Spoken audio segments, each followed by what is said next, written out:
Hey guys, what's going on? Welcome to another video. As you can see, we are back in Destiny, and I've just hit 290 power. I've been doing really well, I've been going really hard in Destiny. Not the top, but still in the top 100, 150 on PC, which is still quite an achievement actually. So I thought I'd offer some tips, hopefully can help you guys catch your power up, ready for things like the Prestige Nightfall that we can do this week. Or it doesn't require, but it's recommended you have at least a 300 power. You can do it a little bit earlier, but it's very, very hard, not something to be underestimated at all.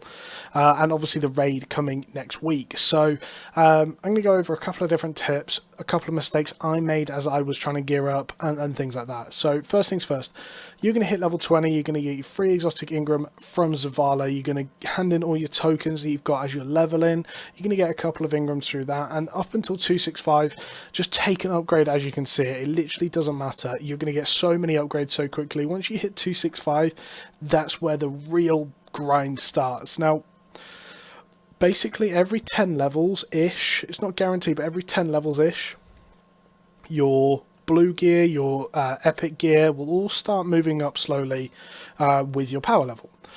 So for me, 290 power, blues drop at 280 and purples drop at 285 with mods, or 280 without. So I'm getting these now, and as you can see, all of my items are at least 285, just because really it wasn't hard at all. I'm going to go over weapons, because weapons were really easy, and I'll talk you through them in a second. But yeah, like armor, just take every upgrade up to 265. Once you get to 265, infusing. Now, infusing is the biggest thing possible you can do. So if I look at this foe tracer right now, I would be able to infuse. Now, what that means is I can make a stronger item, or I can infuse a stronger item with a weaker item that I like the stats of, or whatever that I've currently got equipped. So like this exotic, if I got a 300 power helmet now, I could infuse it into this foe tracer and it would go to 300. Make sure you're like looking at mods and things like that, and I will be doing like a full infusing guide in the next couple of days.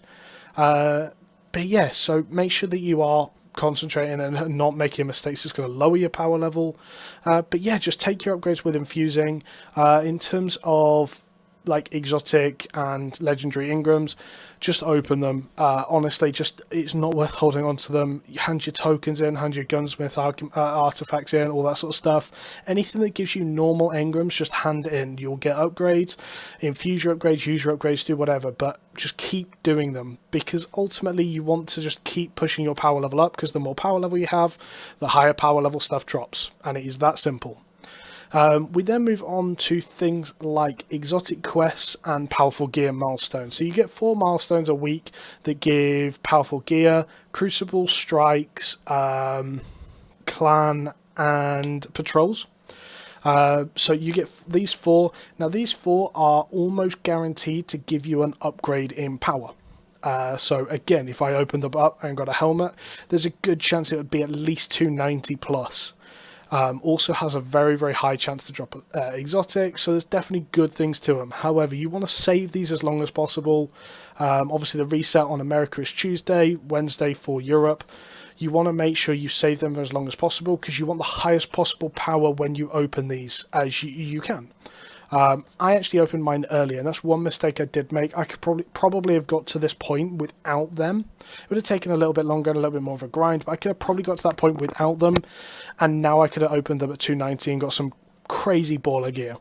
It is what it is, and that's probably how people are getting to things like 300 now, because you typically get 2 items, so 2 upgrades each of like 5 power. That's going to easily put me to 295, 296, and that's going to push me up quite quickly. So that's one thing I'll say. Never use them before 265. You can use them after 265, but the longer you hold on to them, the more of a reward you're going to get from them. I personally did mine about 275 just to push me to 280, because 280, and this is the next thing I'm going to talk about, you can buy purple mods. So you can do this, actually while I'm here I can show you. You can do this at the gunsmith. You trade, effectively you can trade either glimmer for blue mods. So we can buy a blue mod, of which I've got an absolute truck ton here. So all of these are mods. What I can do is when I get 3 of the same blue mod, I can transfer it into its equivalent purple mod. And with the purple mods, if I get ones that I'm not going to use, like this one, I can dismantle it and get mod components, of which I can trade in for create armor mod, create weapon mod. So I want armor mods at the moment because I'm looking for one specifically, and I can keep buying them. Obviously, these purple ones do give +5 power, so even if it's not the right stat for you, put them in. You want that increased power. It's such a huge benefit. Talking about the exotic weapons, so the exotic weapons are Mida multi-tool, this one here, the Drang and Stern, which is the sidearm hand cannon combination, and the Rat King's crew. There is actually a fourth, which is the Leviathan, the Destroyer of Worlds, which is a shotgun, but you can't get that till next week when the raid comes out. These always give an upgrade based on your power, so again, 290, 296 scout rifle, Drang 299, 290 power, 299 sidearm. It's always going to give you a big upgrade. Definitely try to wait as long as you can. I would probably say get to the point where you're about done with being able to grind anymore, and then go and hand in all of this stuff and get like another 10 power levels. But yeah, again, I actually did the Mida multi-tool really early because I was struggling for a kinetic weapon and I wanted just to get something consistently decent, and I've infused it up across the way. Just to go into another tip then, second characters. So I did a second character, transferred all my gear across, redid the Mida multi-tool quest line, got a second one, and this is actually the second one. The first one came out at like 275, this one came out at 294, I believe, and I've infused it up a couple of levels just from a lucky drop I got. So yeah, so second characters are great. I've actually done the second hunter, and it's probably, if I'm completely honest, not worth doing unless you're hunting for specific exotics for your class. Of which case having the extra powerful Ingrams and things like that are going to be beneficial. It's just not worth it. I still am hunting for that one exotic that keeps eluding me, and that's the Orphus Rigs.